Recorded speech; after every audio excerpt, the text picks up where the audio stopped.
Warahmatullahi wabarakatuh. Bismillah, alhamdulillah, assalatu wassalamu ala rasulillah Sayyidina Muhammad ibn Abdullah. La hawla wa la quwwata illa billah, amma ba'du. Rabbi israh li sadri wa yassir li amri wahlul 'uqdatam min lisani yafqahu qawli, amma ba'du. Faqad qala Allah ta'ala fi kitabihil karim. Bismillahirrahmanirrahim. Yarfa'illahu alladhina amanu minkum walladhina utul 'ilma darajat wallahu bi'alimi khabir. Wa qala Rasulullah, man arada dunya fa'alayhi bil ilmi wa man arada al-akhirah fa'alayhi bil ilmi wa man aradahuma fa'alayhi bil ilmi. Hadirin mukarram wal mukarramin, Bapak Ibu guru SDN UPTD SDN 1 Turkenwetan, UPTD SDN 2 Turkenwetan, dan UPTD SDN 3 Turkenwetan yang mana telah melampaukan atau meluangkan waktunya kumpul lembah kita di sini. Semoga mendapatkan barakat dari Allah. Amin ya rabbal alamin.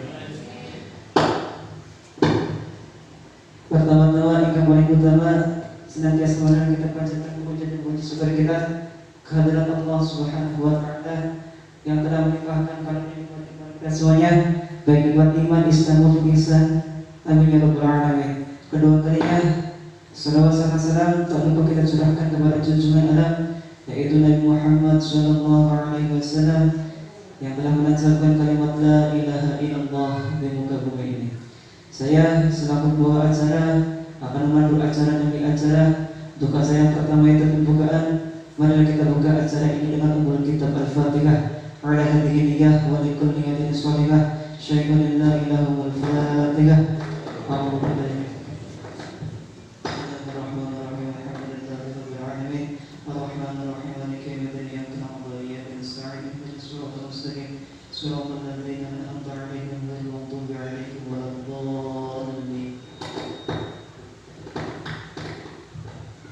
Untuk acara selanjutnya yaitu sambutan dari kepala sekolah UPTD SDN 2 Turkenwetan kepada Al-Mukarram Bapak Hermanto Ufron SPD SD, dipersilakan.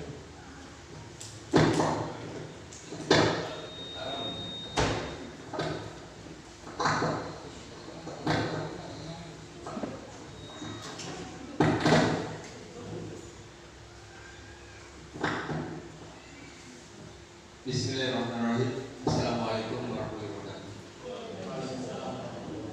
Pada yang terhormat Bapak Ibu guru yang sudah hadir dalam kesempatan ini, selawat kita panjatkan puji syukur kepada Allah yang telah memberikan rahmat hidayah dan inayahnya hingga pada kesempatan hari yang bahagia ini kita dapat kumpul bersama. Sebelumnya minta maaf ya untuk semua rekan guru yang pada kesempatan ini kegiatan KBN-nya terganggu. Intinya kita berkumpul di sini ada rekan kita ya, yang akan melaksanakan sosialisasi ya tentang budaya positif. Ya, dalam kegiatan pembelajaran, dan ini juga ada manfaatnya buat kita. Tadi sudah dijelaskan bahwa ini bermanfaat juga buat di perform guru merdeka ya, merdeka belajar buat kita semua. Nah, ini adalah salah satu tugas ya yang sedang dijalankan sebagai peserta guru penggerak dalam tugasnya. Itu pada kesempatan hari ini Pak Fajar Suharja ya, mempunyai tugas untuk mempresentasikan bagaimana budaya positif dalam belajar.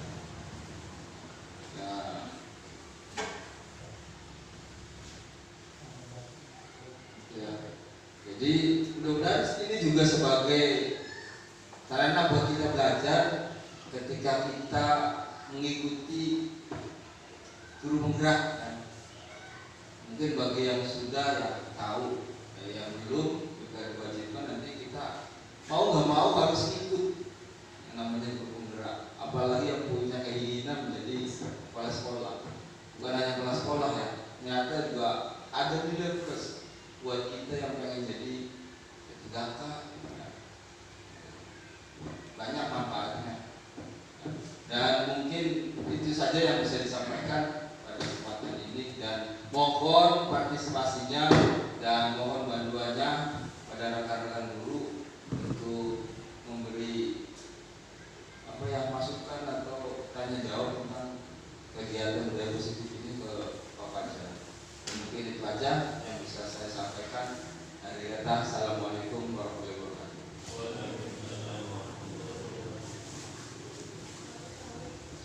Waalaikumsalam warahmatullahi wabarakatuh. Itulah tadi sambutan prakata dari kepala sekolah UPTD SDN 2 Teguh. Untuk acara selanjutnya yaitu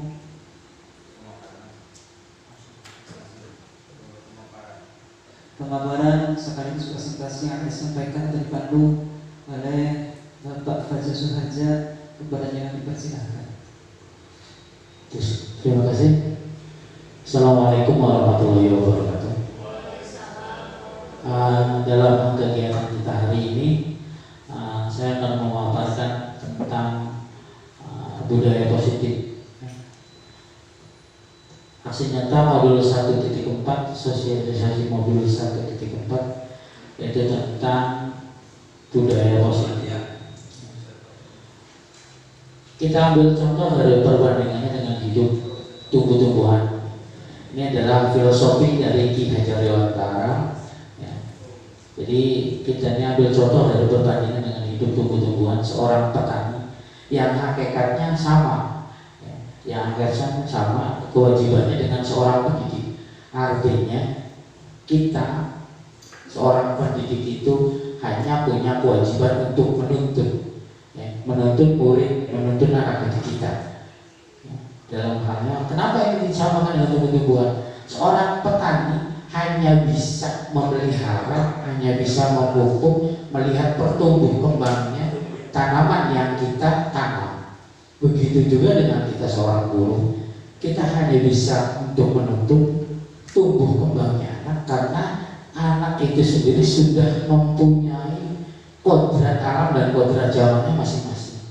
Jadi mohon maaf kalau dulu kita sering mendengar bahwa anak didik itu seperti lembaran kertas kosong, tapi nyatanya tidak seperti itu. Nyatanya setiap anak mempunyai kodrat alam dan kodrat zaman masing-masing.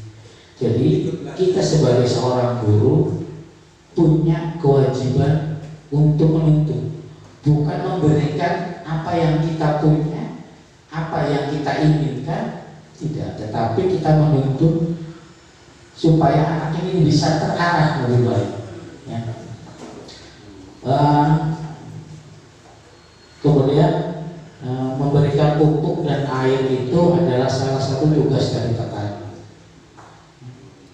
Seperti kita sama, kita memberikan pengarahan, memberikan pemahaman. Kita harus bisa melihat kodrat alam dan kodrat zaman dari siswa itu sendiri. Ya. Kemudian di tanaman itu sebelum tanaman itu ada penyakitnya. Nah kita sendiri harus tahu masalah yang dihadapi oleh anak didik kita seperti apa.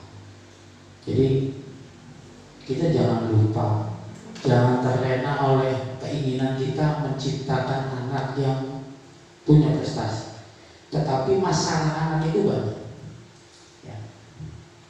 Lanjut, eksplorasi konsep, perubahan paradigma, stimulus, respon, lawan teori kontrol. Kemudian yang kedua, arti disiplin dan 3 motivasi perilaku manusia. Yang ketiganya, keyakinan kelas, hukuman dan penghargaan. Yang keempat, kebutuhan dasar manusia. Yang kelima, posisi kontrol. Dan yang keenam, yang terakhir, segitiga restitusi. Jadi ini sebenarnya poin-poin yang harus kita pelajari, harus kita pahami dalam rangka perkembangan menumbuh kembangkan anak. Ya harus seperti itu. Jadi kita harus bisa melihat paradigma atau stimulus respon lawan yang ada di sekolah. Ya. Kemudian kita juga harus tahu arti disiplin itu seperti apa. Kemudian 3 motivasi perilaku manusia. Manusia ketika dihadapkan di suatu lembaga itu sebenarnya punya motivasi. Dari mulai anak itu lahir sudah punya motivasi. Kita juga sebagai guru punya motivasi. Motivasi kita seperti apa? Apa yang akan kita inginkan? Jadi gambaran-gambaran itu kita ketika melihat atau mendidik anak, melihat kita itu dulu seperti apa, keinginan kita seperti apa. Karena setiap anak itu pasti mempunyai keinginan yang berbeda. Kemudian keyakinan kelas. Nah, keyakinan kelas ini ketika kita memberikan pengajaran, pembelajaran, kita harus menciptakan keyakinan kelas. Mau seperti apa kelasnya? Ya, kita tanyakan kepada siswa. Nah, misalnya pengennya kalian tuh belajarnya seperti apa sih? Ya, di kelas itu apakah cukup belajar dengan bermain? Atau misalnya dengan menggambar, atau misalkan apa. Kemudian dari keyakinan kelas ini kita sebenarnya membuat aturan sendiri di kelas itu. Kalau misalnya kelas 1, apa keyakinannya di kelas kita? Misal tidak boleh membuang sampah sembarangan. Kemudian harus saling menghormati, harus saling menyayangi. Kemudian apalagi berbicara harus dengan kata yang sopan misalnya. Ya, kemudian ketika mau bertanya angkat tangan terlebih dahulu.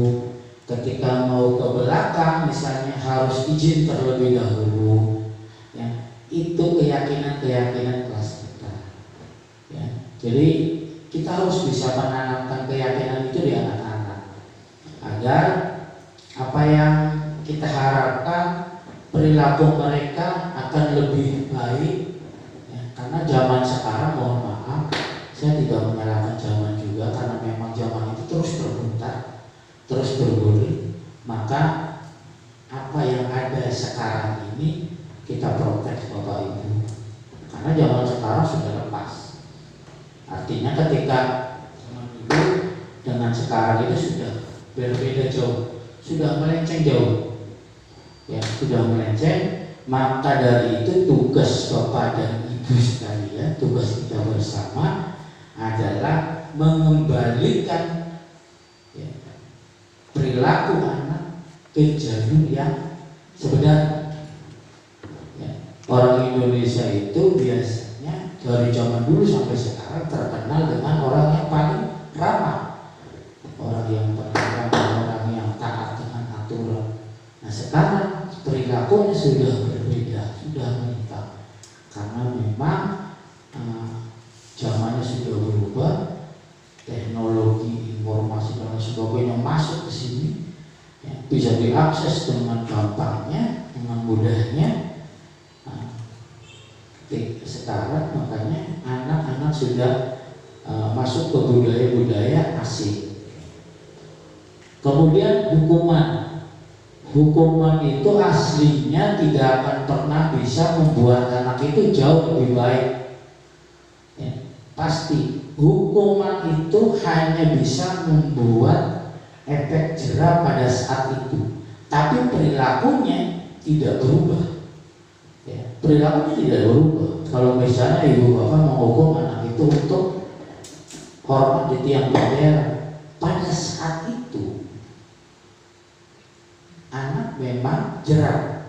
Tapi di sisi lain anak itu punya rasa dendam dan rasa kecewa dengan seorang guru. Karena pemikiran anak, saya dianggap apa bisanya dihukum sampai seperti ini, kesalahan saya apa? Jadilah ketika membuat hukuman atau memang seharusnya hukuman ini dihilangkan. Jadi kita harus jadi teman dengan anak, kemudian jadi seorang manajer. Seorang manajer itu tidak akan pernah menghukum, tapi menanyakan keyakinan kelas kita seperti apa, ya, apa yang kamu lakukan, apa menurut kamu itu salah atau betul. Jadi anak itu dipaksa untuk berpikir, mengenal dirinya, juga mengerti apa kesalahan yang telah dilakukan. Ya. Kemudian penghargaan. Kita memberikan biasanya seorang guru dari dulu sampai sekarang, kalau misalnya anak itu diberikan penghargaan, lomba juara tingkat 1 di tingkat kecamatan atau di tingkat kabupaten dapat reward. Mohon maaf ya. Hal itu bukan salah, tetapi kurang bagus. Kenapa kurang bagus? Jadi nanti motivasi anak itu hanya ingin mendapatkan reward. Semata-mata hanya kegiatannya hanya mendapatkan reward. Kalau misalnya kita rewardnya motor, usahanya akan lebih kuat. Ya. Coba kita rewardnya diganti, memberikan apresiasi kepada anak. Kemudian kalau misalnya di kelas dikasih bintang misalnya, ya. Ini dari posisi ini kita sudah jelas. Kemudian di segitiga restitusi kita sebagai kontrol juga, ya, posisi kontrol kita sebagai seorang guru harus tahu permasalahan anak seperti apa. Jadi ketika anak itu bermasalah, tanyakan, ya, masalahnya apa, ini harusnya bagaimana, alasannya. Ketika misalnya contoh anak terlambat itu kita jangan mengejas, kamu ini terlambat terus dan lain sebagainya. Jangan. Tetapi kita tanyakan dulu, kenapa terlambat, faktornya apa. Kalau misal terlambat karena gara-gara bangunnya kesiangan, kenapa bangunnya kesiangan? Harus ada pertanyaan dulu, kenapa bangunnya kesiangan? Karena tadi malam begadang. Adakah orang di rumah yang bisa membangun kamu agar kamu tidak kesiangan? Ada. Caranya seperti apa? Atau menggunakan alarm kan? Atau misalnya sebelum tidur memberitahukan orang tuanya, ibu, tolong bangunkan saya jam sekian. Ya. Jadi kita sebagai seorang guru harus punya kontrol yang bagus. Ya. Kemudian kita dalam menilai anak itu jangan sampai kita langsung menghukum. Ketika kita menghukum, ketika kita memarahi, membuat anak ini rasa dengan rasa bersalahnya yang lebih, itu nanti akan berimbas ke sana. Kita harus lihat dulu, karena ada kebutuhan anak yang mungkin tidak terpenuhi. Contoh misalnya, ada anak yang nakal karena ingin diperhatikan oleh gurunya. Karena apa? Salah satu orang tuanya sudah nggak ada, atau misalnya orang tuanya cerai, tinggalnya sama uangnya. Anak ini butuh kasih sayang orang tuanya. Kalau misalnya kebutuhan itu terpenuhi, karena kebutuhan 5 dasar kebutuhan manusia ini termasuk kasih sayang. Ya, kebutuhan kasih sayang itu terpenuhi, nggak akan nakal. Jadi ketika kebutuhan itu tidak terpenuhi, maka anak akan berupaya untuk mendapatkan perhatian dari gurunya. Karena anggapannya kita sebagai orang tuanya, maka anak itu cari perhatian. Nah, kita sebagai seorang guru itu harus bisa memahami kebutuhan dasar manusia seperti apa. Jadi anak kita kebutuhannya apa? Ya. Perubahan paradigma, kegiatan kepala tangan. Ada A dan B, ya. Anda dan teman Anda. Ini Anda, kemudian yang B ini adalah teman Anda. Saudara secari kertas tuliskan benda atau sesuatu yang sangat berharga untuk Anda. di salah satu kamar ya, dan genggam ya, benda atau sesuatu tersebut. Dengan segala daya buatlah sebuah kepalan teman Anda ya, akan mencoba dengan sekuat tenaga dengan berbagai cara untuk meminta Anda memberikan benda tersebut. Apa yang terjadi? Ya, ketika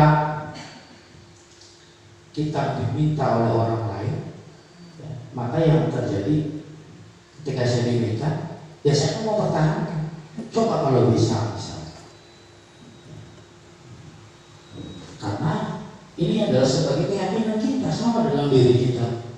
Bagaimana kita mempertahankan keyakinan kita ketika kita tangannya mudah dibuka oleh orang lain, berarti keyakinan kita kurang kuat ya, untuk meminta itu. Apa yang harus kita lakukan? Ini adalah hanya filosofi saja. Pada intinya seorang guru harus bisa membuka keinginan anak, inginnya seperti apa. Jadi ini hanya satu keinginan saja. Ini satu filosofi. Filosofinya adalah tangan, ketika tangan itu terbakar menggenggam sesuatu itu diminta, maka tangan ini tidak akan dibuka. Tetapi kita coba untuk membuka, ya, bukan dengan memaksa. Ya, ketika anak itu misalnya bandel dan sebagainya, apa yang harus kita lakukan? Apa kebutuhan anak? Jadi kita minta bahwa anak, bagaimana, kenapa kamu seperti itu? Ya, bagaimana keyakinan kelas kita? Apakah yang kamu lakukan sudah dengan sesuai dengan keyakinan kelas kita? Ya, dan sebagainya.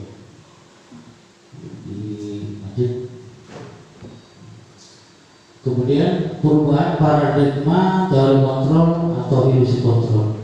Ilusi guru mengontrol murid, kemudian ilusi bahwa kritik dan membuat orang merasa bersalah dapat menguatkan karakter. Kemudian yang ketiganya, ilusi bahwa semua pengetahuan positif akan memberikan efek dan akan bermanfaat. Ya. Kemudian ilusi bahwa orang dewasa memiliki hak untuk memaksa.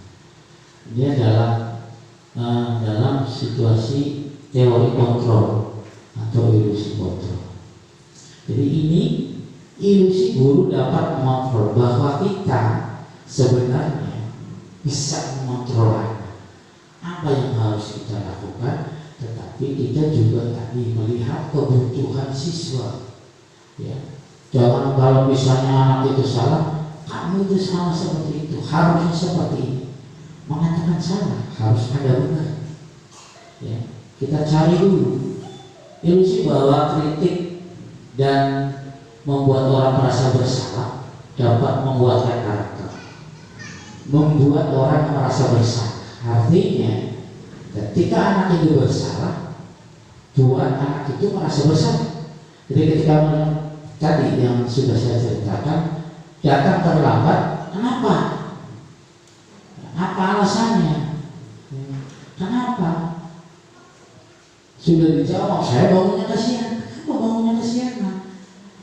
Karena tadi malamnya begadang, ya, malamnya begadang hingga bangunnya kesiangan.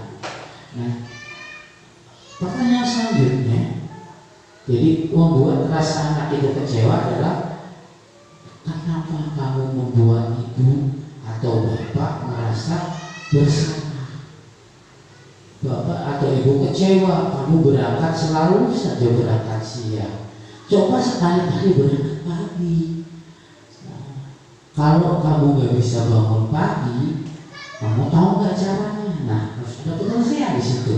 Jadi membuat rasa bersalah terlebih dahulu, ya benar, boleh saja, ya.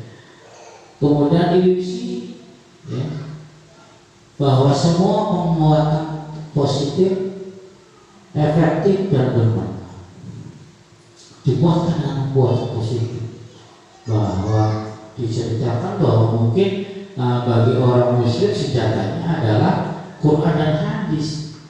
Ya, pengetahuan pandangan kita seperti apa. Disiplin itu harus tepat waktu. Kalau misalnya tidak tepat waktu berarti tidak disiplin.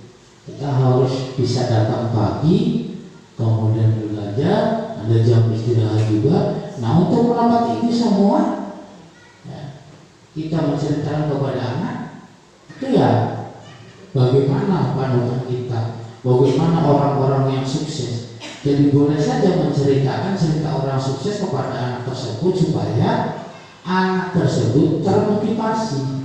Jadi ceritanya cerita yang positif. Ya. Kemudian ilusi bahwa orang dewasa memiliki hak untuk memaksa. Kadang-kadang kita harus memberikan paksaan tetapi dengan cara yang lembut, dengan cara yang halus, agar anak ini diberikan paksaan tetapi tidak merasa dipaksa. Munculkan kewajiban kelas kita apa, kesepakatan kelas kita apa. Nah, budayanya harus seperti apa? Budaya disiplin, Bu. Kalau disiplin gimana? Apakah disiplin boleh datang siang, datang terlambat? Berarti itu bukan disiplin. Nah, cara-cara seperti itu kita memaksa, ya, tetapi kelihatannya tidak memaksa, karena itu adalah memunculkan rasa bersalah anak tersebut. Jadi anak itu nanti akan tertib dengan sendirinya atau disiplin dengan sendirinya. Kemudian perubahan paradigma atau stimulus respon teori kontrol. Bisakah kita mengontrol seseorang? Ya, ini pertanyaan otomatiknya adalah bisakah kita mengontrol seseorang? Ya, stimulus responnya kita mencoba untuk mengubah orang agar berpandangan sama dengan kita. Ya. Kemudian teori kontrolnya, kita berusaha memahami pandangan orang lain tentang dunia. Artinya, ketika kita untuk mencoba memaksakan kehendak kita terhadap orang lain, kita berikan dulu, kita pahami dulu pandangan orangnya seperti apa. Ya. Kemudian perilaku buruk, ya, dilihat sebagai suatu kesalahan. Ini contohnya. Kemudian teori kontrolnya adalah semua perilaku memiliki tujuan. Contoh misal, ada anak yang berbuat nakal di kelas, ada tujuannya. Tujuannya bikin istirahat atau perutnya lapar pergi keluar. Ketika buat gaduh di kelas, biasanya seorang guru akan mengusir. Kamu udah buat gaduh terus, buat masalah, silakan kamu keluar dulu, belajarnya di luar aja dulu. Ya. Nanti kalau sudah bagus, kamu masuk lagi. Silakan di luar dulu. Nah, itu yang biasanya anak mempunyai tujuan seperti itu. Kadang-kadang kita nggak tahu, kita nggak tahu. Oleh karena itu, kita harus bisa memahami. Kemudian orang lain bisa mengontrol saya. Teori kontrolnya adalah hanya Anda yang bisa mengontrol diri Anda. Ya. Kemudian stimulus respon yang berikutnya, saya bisa mengontrol orang lain. Kemudian teori kontrolnya adalah Anda tidak bisa mengontrol orang lain. Ini adalah diagram Y atau diagram T. Iya dan tidak. Ya. Ini adalah cerita sebaliknya. Ya. Pemaksaan ada pada saat bujukan gagal. Teori kontrolnya, kolaborasi dan konsensus menciptakan pilihan-pilihan baru. Ada kesepakatan, konsensus, ada kesepakatan di sana bagaimana pilihan-pilihan yang baru. Kemudian model berpikir menang atau kalah. Ya. Ini teori kontrolnya, model berpikir menang-menang. Ini stimulus respon ini terjadi di setiap sekolah, di setiap kelas. Maka kita harus benar-benar memahami ini supaya apa yang nampak nyata dan mana yang nampak tidak nyata. Ya. Tidak itu.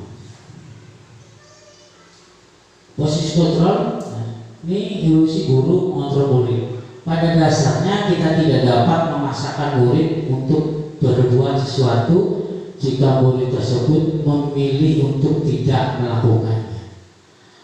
Ya, kemudian ilusi bahwa semua penguatan positif efektif dan bermanfaat. Penguatan positif atau bujukan adalah bentuk kontrol segala usaha untuk mempengaruhi murid agar mengulangi suatu perilaku tertentu. Ya. Adalah suatu usaha untuk mengontrol murid tersebut dalam jangka waktu tertentu. Ini memungkinkan murid tersebut akan menyadari dan mencoba untuk menolak bujukan kita, atau bisa jadi murid tersebut menjadi tergantung pada pendapat sang guru untuk berusaha. Ilusinya bahwa semua penguatan positif efektif dalam. Jadi guru akan murid ini akan ketergantungan terhadap seorang guru. Ya. Dan ilusi bahwa kritik dan membuat orang merasa bersalah dapat menguatkan karakter. Menggunakan kritik dan rasa bersalah untuk mengontrol murid menuju pada identitas gagal.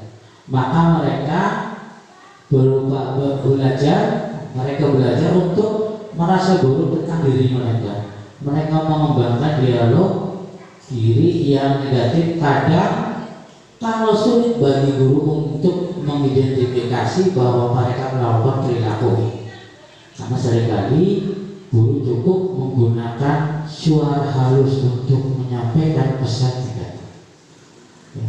Jadi kalau misalnya kamu itu salahnya, kamu harus seperti ibu kecewa atau bapak kecewa, kenapa kamu melakukan itu lagi? Ya, ini sebenarnya kurang bagus. Tetapi coba untuk bicara dengan nada yang lebih halus atau lebih lembut. Kemudian ilusi bahwa orang dewasa memiliki hak untuk memaksa. Banyak orang dewasa yang percaya bahwa mereka memiliki tanggung jawab untuk membuat murid-murid berbuat hal-hal tertentu. Tapi ya, itu sebenarnya kalau kita maksa hanya anggapan saja, awang-awang saja. Ya. Adapun yang dilakukan dapat diterima selama ada sebuah kemajuan berdasarkan sebuah pengukuran kinerja. Pada saat itu pula orang dewasa akan menyadari bahwa perilaku memaksa tidak akan efektif untuk jangka waktu panjang dan sebuah hubungan musuhan akan terbentuk. Ya, jadi kalau kita tadi memaksa, kemudian kamu ambil sampahnya, buang ke tempat sampah, kenapa bersihkan kelasnya, maksa. Belajar di rumah, harus belajar dari jam sekian sampai jam sekian. Itu hanya memberikan efek sesaat. Kesannya akan lebih ada anak itu karena akan merasakan bahwa mereka itu akan memiliki suatu kekecewaan tersendiri terhadap gurunya. Mungkin juga bisa menimbulkan rasa permusuhan yang akan terbentuk. Jadi ada suatu kekesalan terhadap guru. Walaupun memang kadang-kadang anak ketika diberikan permasalahan itu akan ingat sampai seterusnya kalau diberikan hukuman. Tetapi kalau hukumannya adalah memberikan anak itu jadi lebih baik, caranya hukuman yang memang bisa meningkatkan pemikiran anak, bukan dihukum secara fisik. Kalau dihukum secara fisik, anak akan timbul dendam.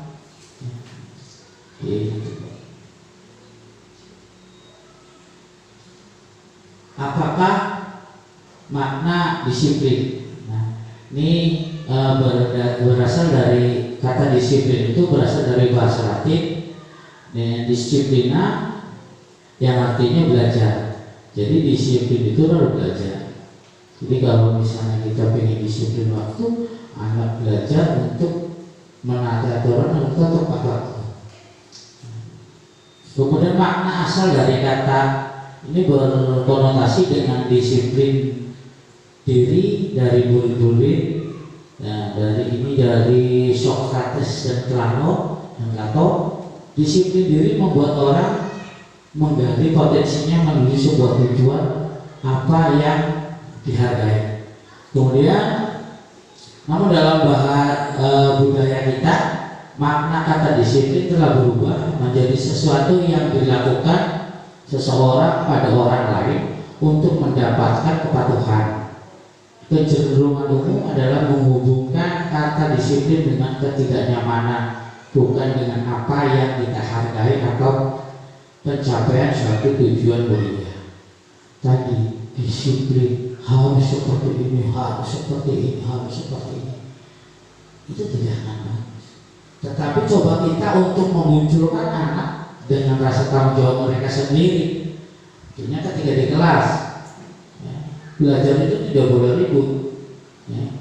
Belajar jangan sampai lempar-lemparan. Kemudian kebersihan kelas harus dijaga.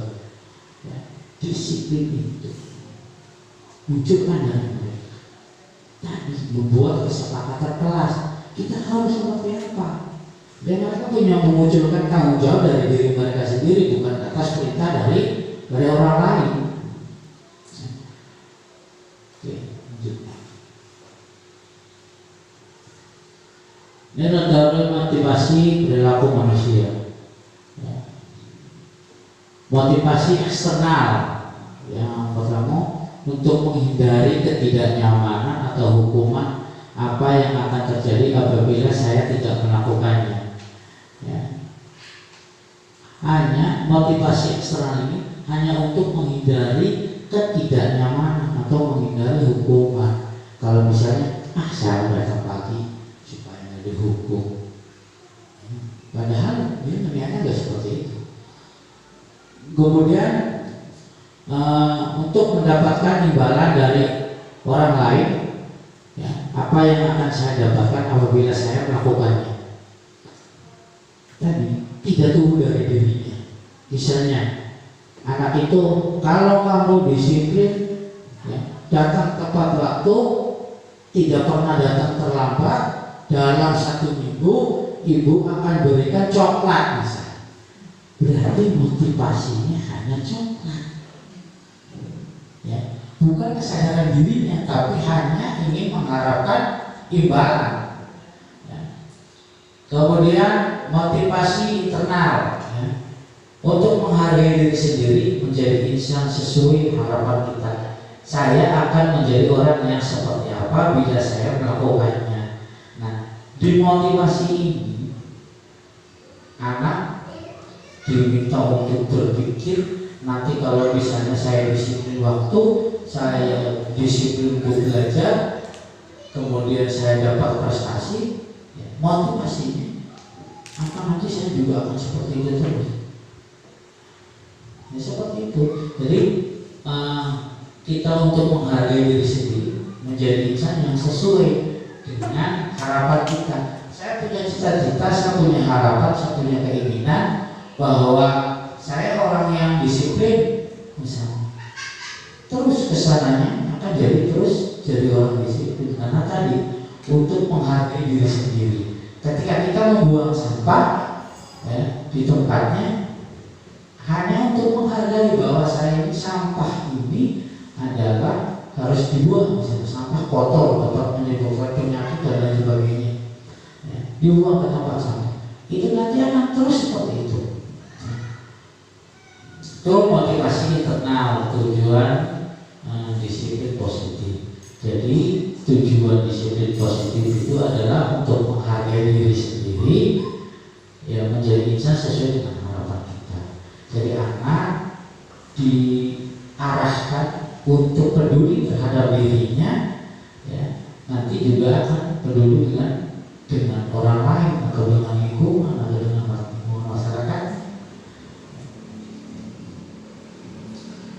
Tiga motivasi perilaku manusia. Ya, ini tiga motivasi perilaku manusia.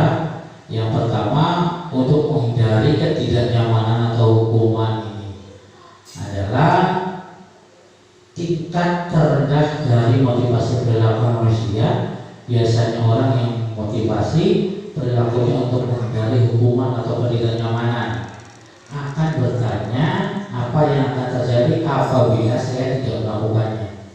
Sebenarnya mereka sedang menghindari permusuhan atau permasalahan yang mungkin muncul dan berpengaruh pada mereka secara fisik, psikologis maupun tidak terpenuhinya kebutuhan mereka bila mereka tidak melakukan tindakan tersebut.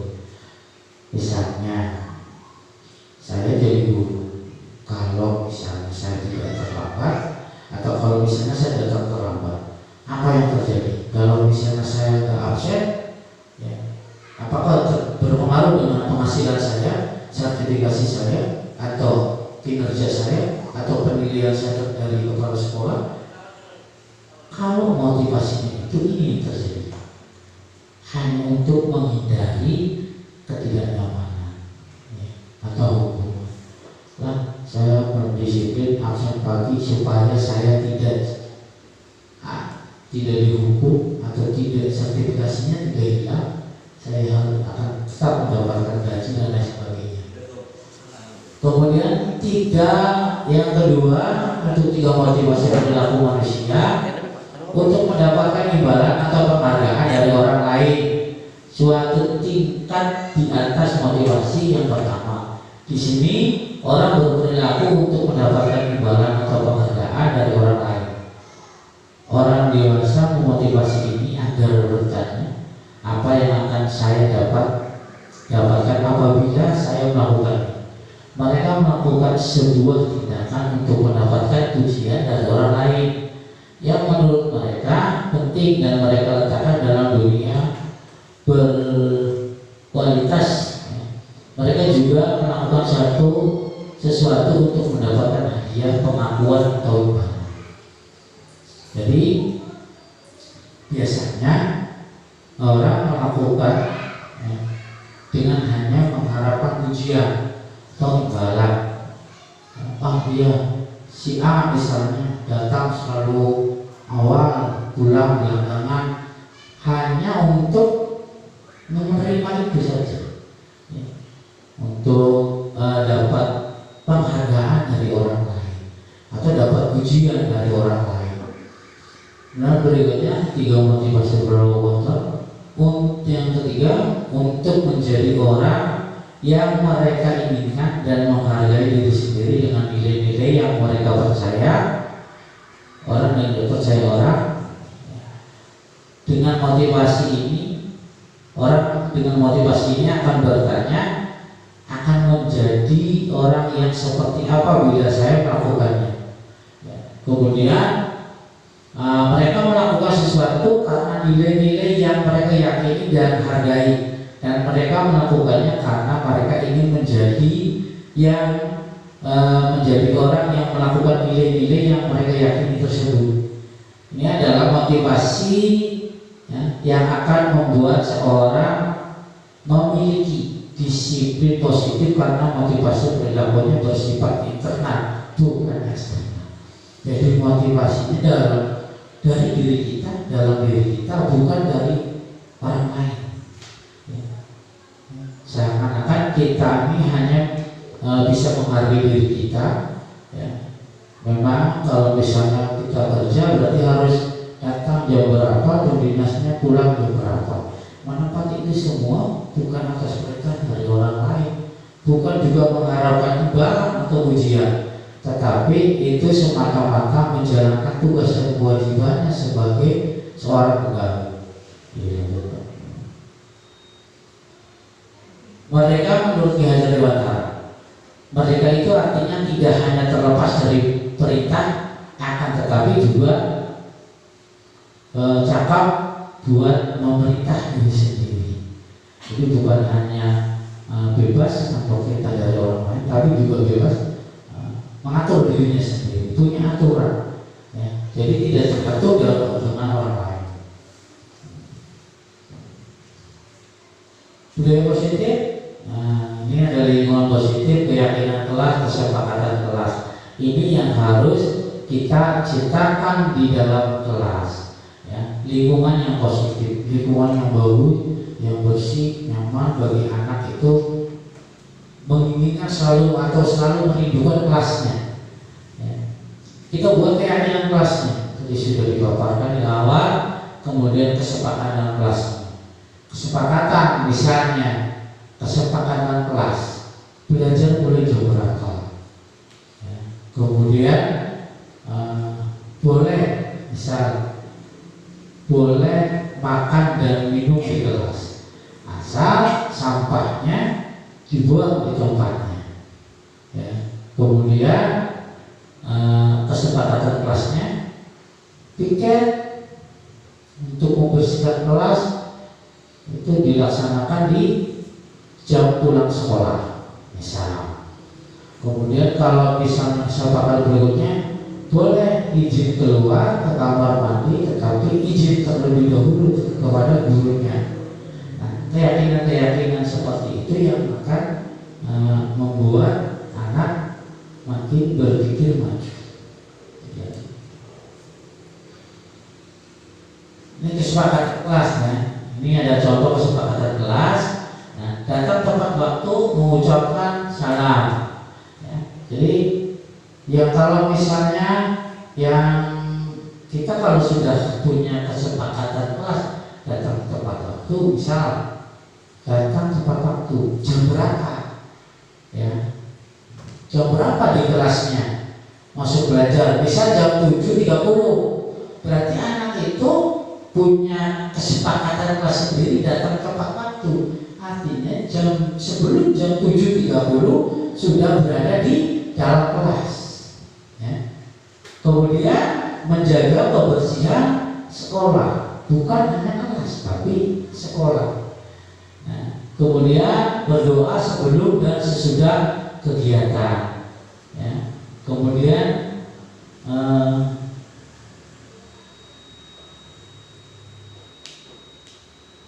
ini tertib, ya.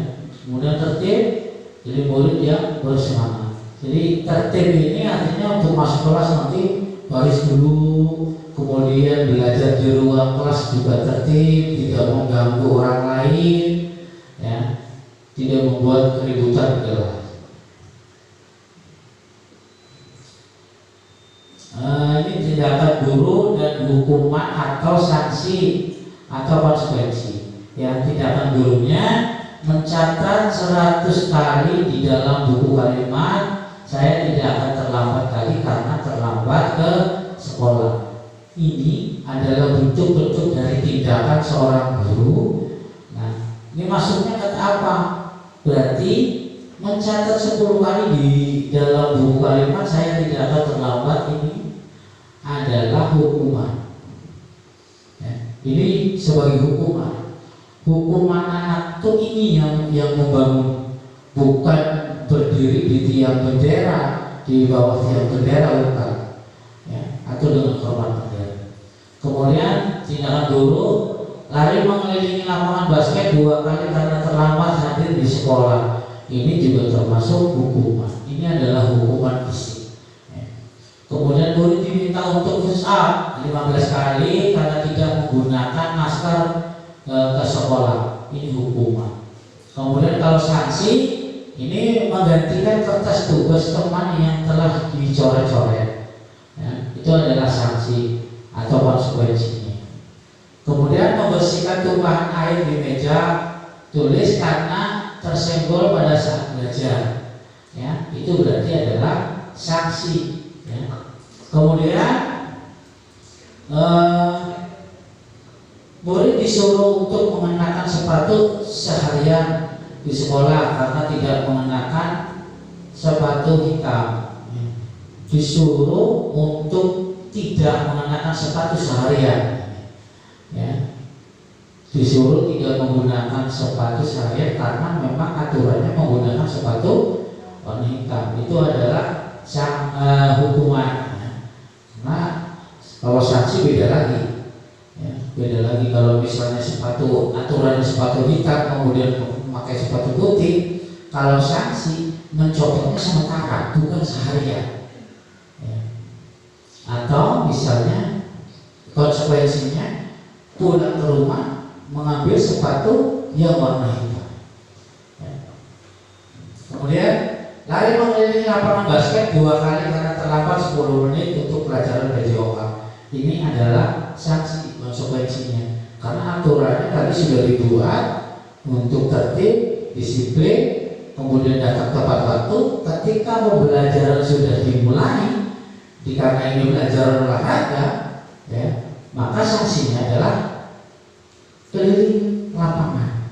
Ya, sama saja itu sebenarnya pemanasan, bukan hukuman sebenarnya. Itu adalah konsekuensi saja. Perbedaan hukuman dan sanksi. Nah, hukuman sesuatu yang menyakitkan harus terjadi, ya. Ini kalau sanksi sesuatu yang harus terjadi. Contoh tadi, ya, hukuman lari itu adalah sebagai sanksi, konsekuensi. Hukumannya adalah udah lari tidak ikut pelajaran. Ya. Kemudian membuat anak sakit fisik maupun hati untuk jangka waktu yang lama. Berikutnya anak membenci kedisiplinan, kemudian paksaan, mendorong anak menyakiti diri sendiri, konsep diri yang buruk, kemudian anak belajar untuk menyembunyikan kesalahan, marah, rasa bersalah, dipermalukan, merasa tidak dihargai. Ya. Kemudian sanksinya, ini yang tadi berkaitan, membuat anak merasa tidak nyaman dalam jangka waktu pendek. Anak menghargai disiplin, stimulus tanggapan, mendorong anak agar mudah menyesuaikan diri, kemudian konsep diri yang baik, anak belajar untuk memahami peraturan, kehilangan hak dibuat tidak nyaman, ya, diasingkan untuk sementara. Jadi kalau misalnya hukuman itu merasa marah, rasa bersalah, dipermalukan di depan teman-temannya, kemudian merasa tidak dihargai, sedangkan kalau sanksi atau konsekuensi hanya kehilangan hak saja. Misal contoh, anak terlambat datang ke kelas, masuk kelas terlambat, konsekuensinya tidak mengikuti pelajaran. Ya. Kalau hukumannya tadi mempermalukan anak, misal di depan, angkat kaki atau jalan telinga, itu anak merasa dendam terhadap gurunya karena mereka, si anak itu merasa dipermalukan di depan kelas. Ya.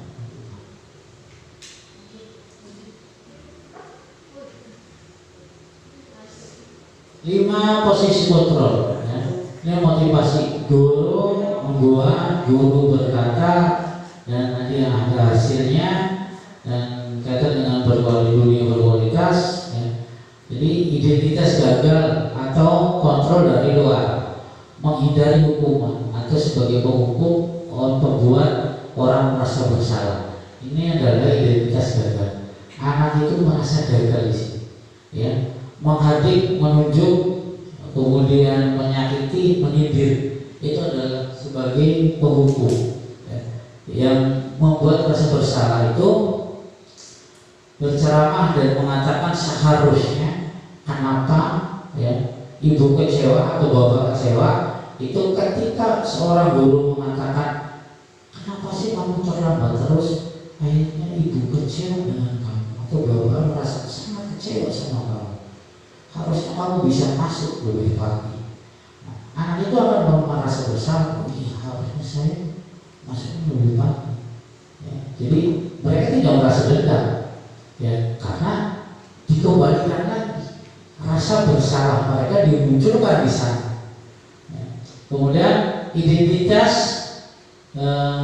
berhasil, ya, atau sukses dikontrol dari luar, mengharapkan imbalan atau ketergantungan pada orang lain, ya, sebagai teman atau sebagai pemantau. Kalau guru posisinya sebagai teman adalah membuat alasan-alasan untuk muridnya, ya. Artinya ibu itu sudah lapor sama kepala sekolah, kamu sudah rajin,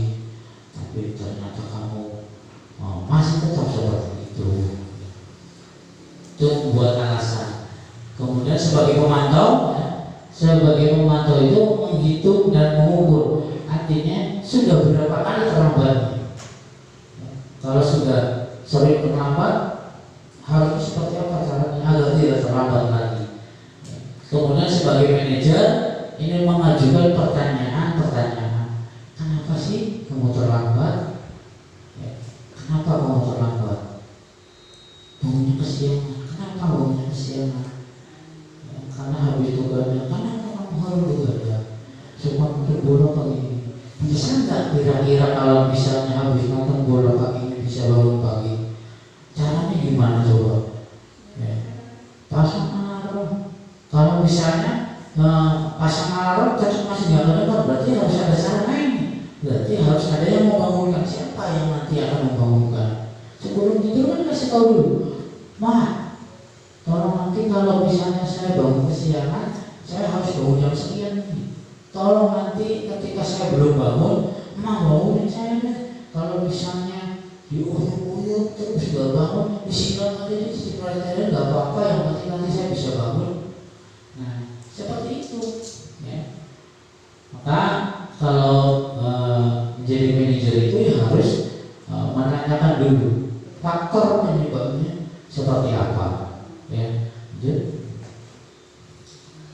Kemudian posisi pertama nih sebagai penghukum. Pada posisi ini perbuatan guru berupa menghardik, ya, menunjuk-nunjuk, menyindir dan menyakiti, hasilnya siswa akan memberontak. Jadi kalau sudah menghukum seperti ini, menghardik, menunjuk dan sebagainya, siswa itu bukan menantang tapi malah memberontak, ya. Menyalahkan orang lain dan berbohong, itu yang akan dilakukan oleh siswa. Jadi kalau misalnya kamu terlambat itu Pak Kosim, gara-gara Pak Kosim tadi minta diantarin dulu beri sarapan. Nah itu hanya bisa menyalahkan orang lain. Nah karena kebiasaan gurunya adalah memberikan hukum, menunjuk-nunjuk dan sebagainya, maka anak itu coba untuk berbohong, membalikkan kenyataan, membalikkan faktanya. Ya. Itu dilakukan agar tidak dihukum. Siswa mengatakan guru di luar dunia berkualitas. Karena siswa benci atau tidak senang, guru seperti ini bukan seseorang yang difavoritkan. Memang dalam dulu waktu zaman sekolah kalau gurunya suka, ya kadang-kadang kita nggak suka juga dengan guru yang seperti itu. Nah biasanya kata-katanya kan seperti ini. Patuhi aturan saya atau awas. Kamu besok kalau terlambat lagi awas. Udah seperti itu. Ya. Kemudian kamu selalu saja salah. Nah, ada benernya bagi siswa. Ya. Pertanyaan seperti itu. Selalu pasti selalu dan terakhir selesai. Jadi selalu saja terlambat. Kalau misalnya udah kamu terlambat, selalu saja mengerjakan soal itu paling terakhir selesainya. Udah jarang dan sebagainya, menunjuk-nunjuk seperti itu, maka akan menimbulkan tadi akan anak ini akan coba untuk membohongi bukan saja dirinya, tapi dari orang lain. Contoh guru seperti itu, ya, ini akibatnya. Guru seperti ini senantiasa percaya satu cara agar pembelajaran bisa berhasil, yaitu dengan cara dia menghukum dengan suara nada yang tinggi, dengan bahasa tubuh dan mata yang melotot-lotot. Ini yang akan timbul akibatnya kemungkinan murid marah dan menendam atau bersifat agresif.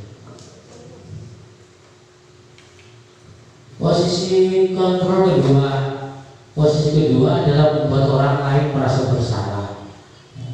Ini tadi sudah digambarkan, artinya ini kata-katanya adalah berapa kali Bapak harus memberitahu kamu, gimana coba kalau misalnya orang tua kamu tahu kamu berbuat begini. Artinya ini membuat orang merasa bersalah. Artinya ketika terlambat anak itu nanti orang tuanya tahu, anak itu akan merasa. Dan di situ akan akibatnya murid akan merasa bersalah karena mengecewakan ibu atau bapak gurunya. murid akan merasa menjadi orang yang gagal, ya, yang gagal yang tidak sanggup membahagiakan orang lain. Maka kesalahan itu mungkin kecil sekali untuk terulang kembali. Kemudian posisi yang ketiga adalah posisi teman, guru sebagai teman siswa, ya. Guru pada posisi ini tidak akan menyakiti murid, namun akan tetap berupaya untuk mengontrol murid melalui persuasif. Ya. Posisi teman pada guru bisa negatif ataupun positif. Nah, contoh pertanyaannya adalah, ayo bantulah demi Bapak ya, misalnya, ayolah bantu demi Bapak ya, untuk kamu supaya tidak terlambat lagi. Ya, bisa kan datang lebih pagi misalnya. Ya, ayo, atau kata selanjutnya adalah, ayo ingat tidak bantuan Bapak selama ini. Ayo, kamu ingat nggak bantuan Bapak selama ini? Kamu kan selalu dibantu sama Bapak. Ya. Kemudian ya sudah, ya, kali ini tidak apa-apa, nanti ibu bantu atau bantu bereskan. Artinya ketika anak itu datang terlambat karena di guru BP itu, nanti ini adalah seorang guru BP, nah udah, nanti kalau misalnya sekarang ibu bantu di guru kelasnya yang lagi ngajar, guru mata pelajarannya. Kemudian nih akibat yang ditimbulkan adalah murid akan merasa senang dan akrab dengan gurunya, termasuk dampak yang positif hanya saja di sisi negatif murid menjadi ketergantungan kepada gurunya. Ya. Posisi keempat, monitor.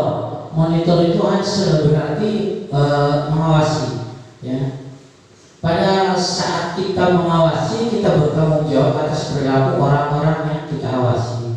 Nah, peraturannya apa sih yang terjadi pertanyaan adalah biasanya guru itu akan mengatakan peraturannya apa yang telah kamu lakukan, sanksi atau konsekuensinya apa. Itu adalah sebagai monitor. Dan ketika seorang pemantau ini hanya berbicara dengan dada yang datar, ya, dengan ekspresinya juga udah biasa-biasa aja, nggak ada ekspresi apa-apa. Ya. Kemudian akibat yang dimunculkan adalah murid memahami sanksi yang harus dijalankan karena telah melanggar salah satu peraturan sekolah. Jadi kalau sebagai pemonitor ini hanya bukannya datar, tapi sih apa? Sudah berapa kali? Sudah 10 kali bisa. Ya. Ya. Nanti kan sanksi atau konsekuensinya apa? Kamu tahu nggak sanksinya? Kamu tahu nggak konsekuensinya apa? Tidak hanya berkata seperti itu. Sebagai manajer, ini posisi yang terakhir. Manajer adalah posisi mentor, di mana guru berbuat sesuatu bersama dengan murid, mempersilahkan murid untuk mempertanggungjawabkan perilakunya, mendukung murid agar dapat menemukan solusi dari permasalahan yang sedang dia hadapi. Contoh kata-katanya adalah ketika jadi seorang manajer, kata yang biasa sering terucap adalah apa yang kita yakini, kembali ke keyakinan kelas. Ya. Kemudian apa kamu meyakininya? Ya. Benar atau tidak? Seperti itu. Jika kamu meyakininya, apa kamu bersedia memperbaikinya? Ketika kesalahan itu harus diperbaiki. Nah, kemudian dampaknya ini seorang manajer ini bernada halus, bersuara halus, tidak mendas, tidak membuat orang tidak merasa bersalah. Suaranya halus. Jadi yang penting permasalahan anak itu harus tahu seperti apa. Jadi ini sebenarnya menggali informasi dari anak. Apakah anak itu paham dengan apa yang dia lakukan? Ya, kesalahan apa yang dia lakukan dia harus paham. Ya. Nah, apa itu restitusi? Ya, dari tadi kita beranjak ke segitiga restitusi. Restitusi adalah proses menciptakan kondisi bagi murid untuk memperbaiki kesalahan mereka sehingga mereka bisa kembali pada kelompok mereka dengan karakter yang lebih kuat, ya. Terus lanjut, ini segitiga restitusi yang kita pahami.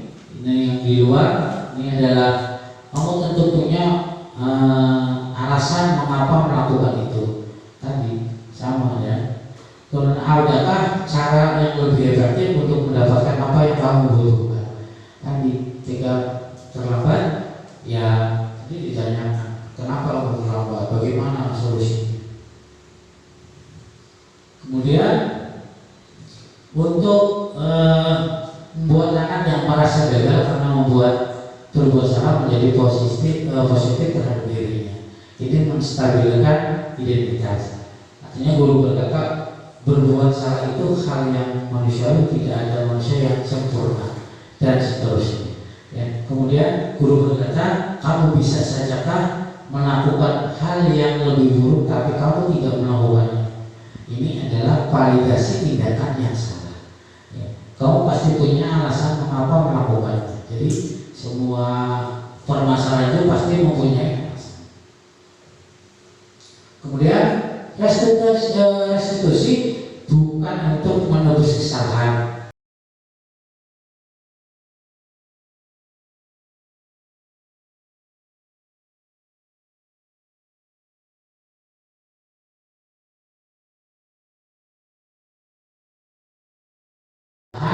Dan membayar sejumlah uang, ya. Paling tidak guru itu harus untuk belajar dari kesalahan. Kesalahannya apa harus diperbaiki supaya kesalahan itu tidak berulang kembali. Kemudian yang kedua, restitusi memperbaiki hubungan. Restitusi adalah tentang memperbaiki hubungan dan memperkuat. Restitusi juga membantu murid-murid dalam hal mereka ingin menjadi orang seperti apa dan bagaimana, ya. Jadi restitusi ini juga memperbaiki hubungan. Kemudian yang ketiga, restitusi adalah tawaran bukan paksaan, ya. Tawaran yang dipaksa bukanlah restitusi yang sebenarnya, tapi konsekuensi bila guru memaksa proses restitusi maka murid akan bertanya apa yang terjadi kalau melakukannya, ya.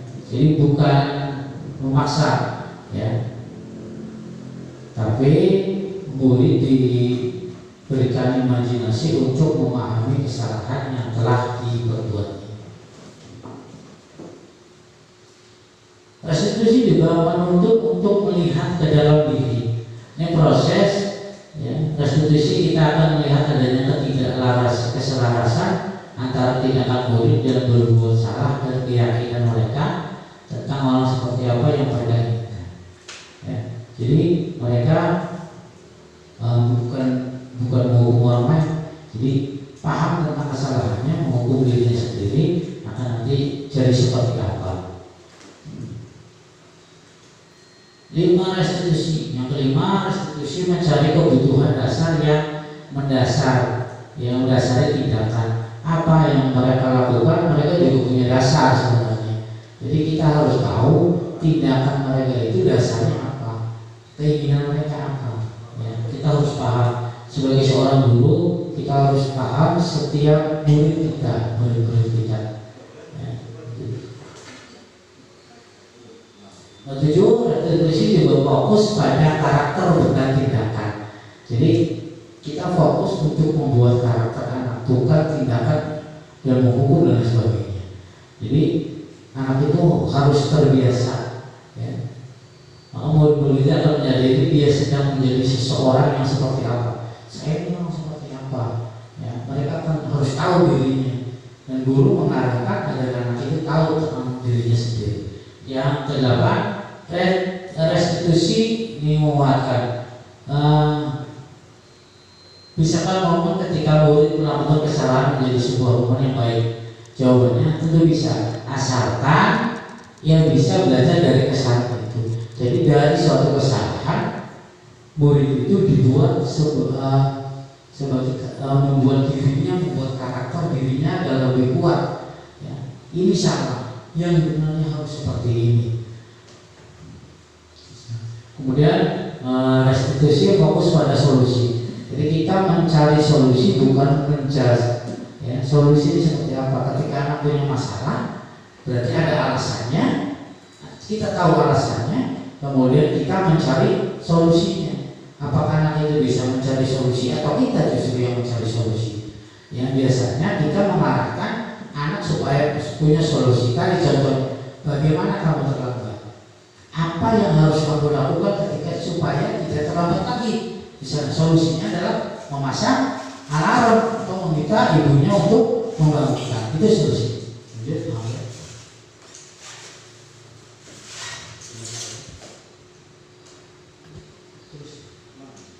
Nah, kebutuhan ini kebutuhan dasar manusia. Kebutuhan dasarnya adalah cinta dan kasih sayang, yang rasa memiliki, dan yang berikutnya adalah penguasaan, kemudian kesenangan, kebebasannya. Cinta dan kasih sayang, biasanya anak itu kalau sudah terpenuhi kasih sayangnya, maka perilaku juga akan bagus, karena ini salah satu kebutuhan dasar. Kemudian penguasaan, power, ya. Jadi lebih baik dari temannya, merasa lebih kuat, merasa lebih bermanfaat, ya. Kemudian kesenangan. Biasanya kesenangan atau fun ini hanya dilakukan oleh anak-anak yang kurang bermain biasanya. Ya, jadi di kelas itu biasanya nakal, lempar-lemparan dan sebagainya itu hanya untuk kesenangan mereka. Juga kebebasan. Kebebasan yang dimaksud adalah mereka gak ingin diatur. Yang penting mereka mau sekolah jam berapa, ya, mau belajar apa tidak, suka-suka mereka saja. Ya, tidak mau diarahkan. Itu biasanya di kebebasan. Ya. Terus yang bertahan hidup atau survival, bertahan hidup ini harusnya yang pertama. Yang pertama itu makhluk itu bertahan hidup. Kalau misalnya di kelas kita gak punya uang jajan, kita kok merampas, itu tujuannya untuk bertahan hidup, mengisi perutnya karena lapar. Ya.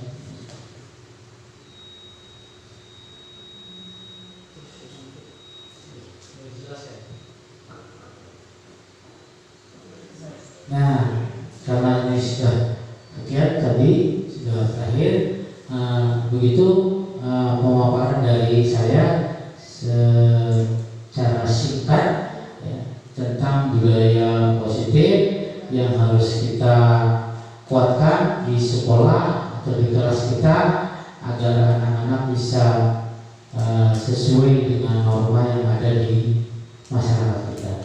Sekian, terima kasih. Kalau mohon dimaafkan segala kekurangan dan kesilapannya. Ya, barangkali setelah ini saya buka sesi pertanyaan hanya beberapa, karena mungkin karena waktunya sudah tidak memungkinkan untuk, ya, karena biasanya kalau sudah agak siangan, iya, aneh kalau jangan banyak-banyak, kalau misalnya banyak-banyak nggak selesai nantinya. Maka dilanjut untuk sesi pertanyaan. Siapa terlebih dahulu? Dari Bapak dulu. Enggak, Bapak. Kalau bisa di sini Pak. Jadi biar enak, biar yang lainnya.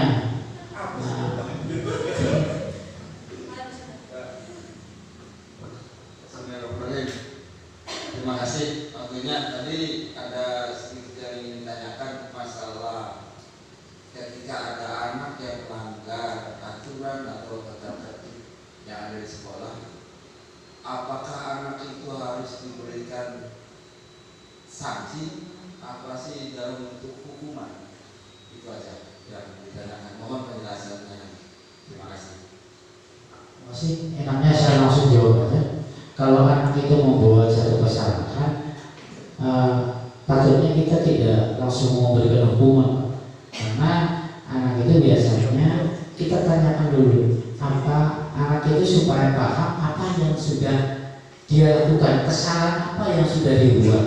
Kalau misalnya tadi komentar berarti melakukan kesalahan seperti apa nih? Misalnya terlambat, atau yang misalnya kalau misalnya yang lain belajar, dia asik belajar nulis-nulis sendiri. Nah, anak yang nulis-nulis sendiri itu jangan dihukum Pak. Sebaiknya kita pertanyakan dulu, kenapa sih kamu jadi yang lain belajar kok kamu enak sendiri, nulis-nulis sendiri, gak memperhatikan yang lain atau memperhatikan gurunya.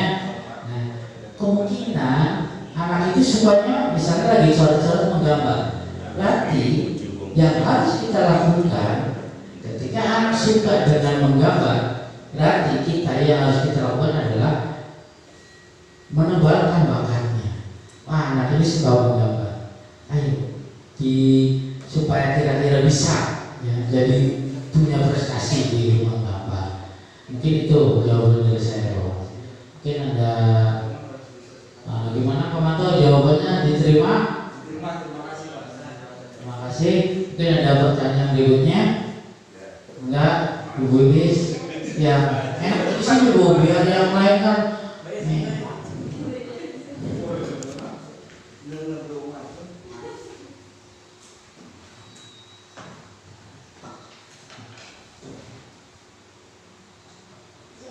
Assalamualaikum warahmatullahi wabarakatuh. Saya mau menanyakan, tadi kan ada 3 langkah ya Pak ya di dalam restitusi itu, ada menstabilkan identitas, validasi tindakan yang salah, sama menanyakan keyakinan. Nah, maksud dari menstabilkan identitas itu bagaimana? Mungkin cukup sekian. Saya akhiri wabillahi taufiq. Assalamualaikum warahmatullahi wabarakatuh.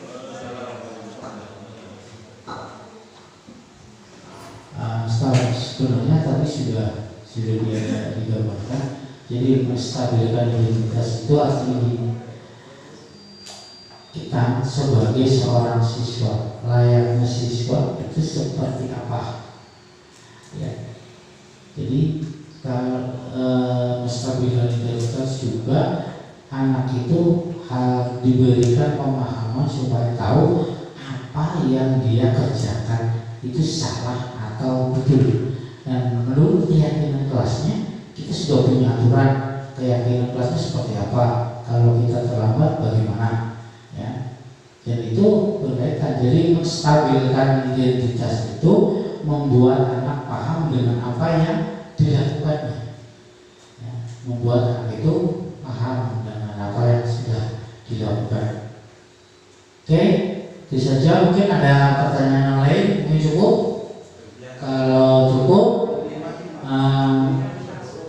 saya akhiri. Wabillahi taufiq wal hidayah. Wassalamualaikum warahmatullahi wabarakatuh.